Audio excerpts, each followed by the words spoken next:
Alors qu'ils restaient tous les deux sous la pluie, leurs vêtements complètement trempés, Taïa la regarda avec un sérieux qu'elle ne lui avait encore jamais vu. Il lui dit qu'elle l'avait toujours su. Qu'elle avait toujours été consciente qu'il la suivait. Cette fois, il n'y avait ni taquinerie ni douceur dans son expression. Naïso releva le visage pour le regarder. Dans ses yeux, il n'y avait plus de peur. Seulement de l'espoir. En silence, elle lui donna raison. Au fond d'elle-même, elle admettait qu'elle l'avait toujours su. Ses mains remontèrent jusqu'au col de sa veste et s'y agrippèrent fermement, comme si le lâcher signifiait le perdre. Leurs corps se rapprochèrent naturellement. Sans effort. Comme attirés l'un vers l'autre. Elle le savait. Elle l'avait toujours su. Il lui était impossible de ne pas le savoir. Elle le tira encore plus près jusqu'à ce qu'il se retrouve dans une position où aucun des deux ne pouvait plus reculer. Son esprit dériva alors vers le passé. Vers la première fois où elle l'avait rencontré. Il était apparu exactement au moment où elle avait eu le plus besoin de lui. Lorsqu'elle se sentait fanée. Abandonnée. Lorsqu'elle croyait qu'il ne lui restait plus rien. Dans cet état de détresse, il l'avait séduite avec la promesse d'un amour différent. Elle se souvenait parfaitement de ses yeux. De la façon dont il faisait battre son cœur sans le moindre effort. Un autre souvenir remonta à la surface. Un message de Taïa. Il lui avait demandé de lever légèrement la tête et de regarder vers la droite. Lorsqu'elle l'avait fait, elle l'avait aperçu. Debout là. En train de l'observer. Ses souvenirs appartenaient au passé de Naïso. À ces moments où il entrait dans sa vie quand bon lui semblait. Même si elle savait que la manière dont il avait peu à peu fait tomber ses défenses pouvait sembler suspecte, elle aimait cela. Elle était devenue incapable d'arrêter de l'attendre. Elle se rappela cette nuit où elle avait affirmé être heureuse d'être une adulte lâche.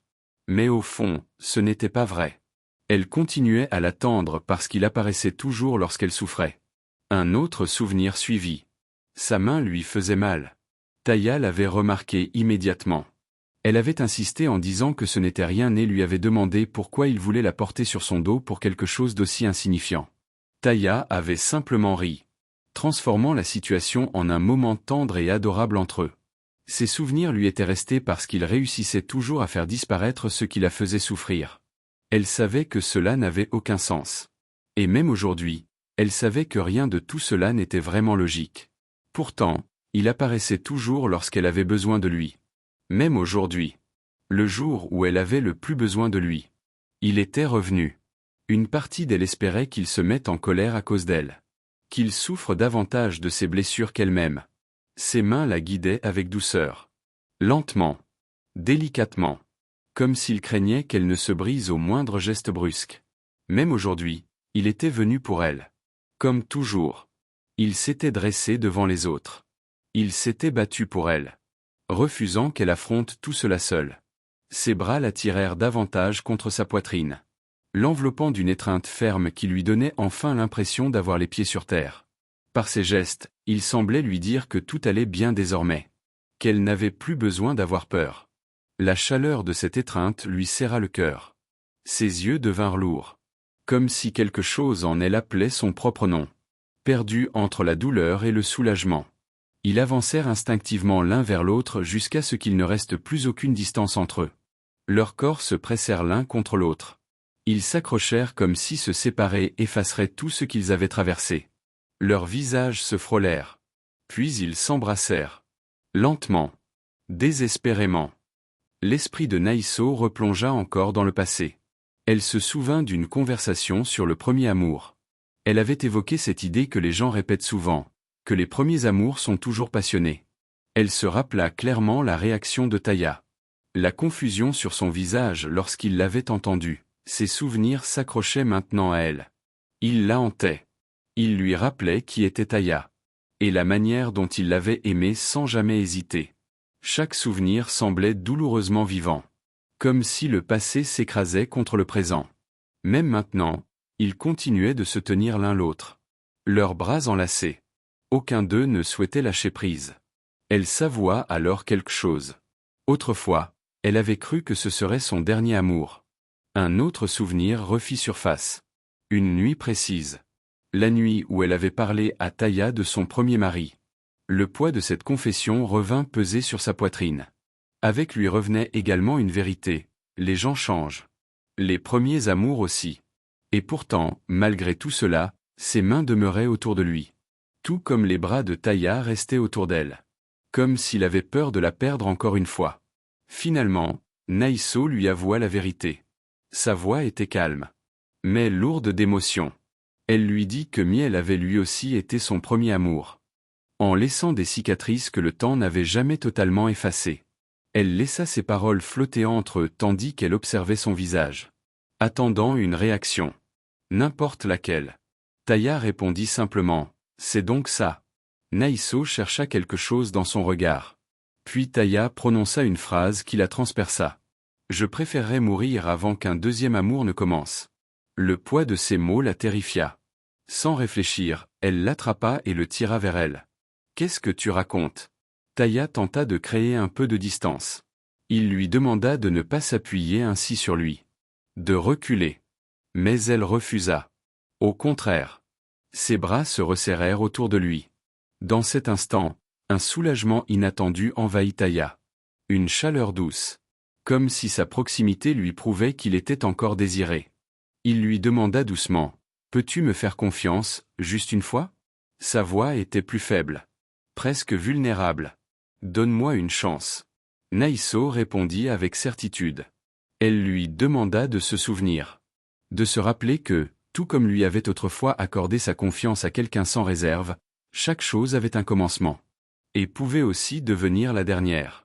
Puis elle lui fit une promesse. Ses paroles étaient remplies de dévouement. Pas de peur. L'atmosphère entrechangea, devenant à la fois plus douce et plus lourde. Taya refusait toujours de la laisser partir. Ses bras la retenaient comme si elle risquait de disparaître au moindre relâchement. Sa proximité parlait de désir, de retenue, de sentiments réprimés depuis trop longtemps. Naïso se blottit naturellement contre lui. Son corps réagissait à sa présence. Sa respiration se troubla lorsqu'elle sentit à quel point elle lui avait manqué. Taya leva les yeux vers elle. L'émotion était évidente dans son regard. « Tu m'as manqué. » Naïso répondit immédiatement. « Toi aussi, tu m'as manqué. » Leurs regards restèrent accrochés l'un à l'autre. Dans un échange silencieux qui n'avait besoin d'aucun mot. Le sien était doux. Tendre au point de sembler fondre directement dans son cœur. Mais il y avait aussi de la douleur dans ses yeux. Une douleur sincère. Ancienne. Comme une blessure qui n'avait jamais vraiment cicatrisé. Il était étrange de constater que l'amour pouvait contenir à la fois autant de douceur et autant de souffrance. Aucun des deux ne s'éloigna. Enveloppés par la chaleur de l'autre, ils restèrent ainsi. Comme si cet instant comptait plus que tout le reste. Taya parla à voix basse. « Cela fait longtemps que je n'ai pas pu voir ton visage correctement. » Sa voix était grave. Lourde. « J'ai l'impression que tu te cachais de moi. Petit à petit. Comme si tu disparaissais. » Cette distance lui avait fait plus mal qu'il ne l'aurait imaginé. Naïso réagit instinctivement. Submergé par leur proximité. Son corps répondit avant même que ses pensées puissent se former. Taya la tenait toujours. Avec une force presque désespérée. Comme s'il craignait qu'elle ne s'évapore encore une fois. Sa voix trembla lorsqu'il demanda « Pourquoi ne m'as-tu jamais appelé ? Pourquoi ne m'as-tu jamais contacté ?» Ses pensées dérivèrent alors vers son passé. Vers ses appels répétés. Vers cette recherche désespérée. Vers ce silence insupportable de l'autre côté du téléphone. Vers la douleur de réaliser que ce qu'il avait ressenti n'avait peut-être jamais été partagé. Le souvenir le frappa de plein fouet. Il se rappela également un moment où Naïso avait eu besoin de son mari. Et où celui-ci n'était pas là. Cette absence continuait de brûler en lui. Laissant une blessure profonde qui refusait de disparaître. De retour au présent, Taya resta près d'elle. Sa présence l'entourait complètement. Puis un autre souvenir traversa soudain l'esprit de Naïso. Celui qu'elle avait essayé d'enterrer. Elle se souvint de cette femme qui avait demandé à Taya si elle était son amante. Elle se souvint de sa réponse. Qu'elle ne l'était pas. Qu'elle n'était qu'une personne qui l'attirait physiquement. À cet instant, elle revécut exactement ce qu'elle avait ressenti. La chute brutale de son cœur. Le vide dans sa poitrine. Elle admit doucement qu'elle avait elle-même accepté cette situation. Taya avoua à son tour qu'il avait tracé cette limite. Qu'il avait volontairement enfermé leur relation dans quelque chose de superficiel. D'incomplet. Naïso acquiesça. Elle aussi avait joué un rôle dans cela. Mais entendre ces mots à voix haute. Entendre qu'elle n'était devenue qu'une personne destinée à satisfaire ses désirs physiques. Lui donna l'impression que son cœur allait se briser. Le poids de cette vérité lui coupa presque le souffle. Taya ne répondit pas. Le silence s'étira entre eux. Lourd. Douloureux. Finalement, Naïso reprit la parole. Sa voix était douce. Mais déterminée. Elle lui dit qu'elle ferait ce qu'il souhaitait. Qu'elle accepterait tout ce qu'il déciderait pour eux.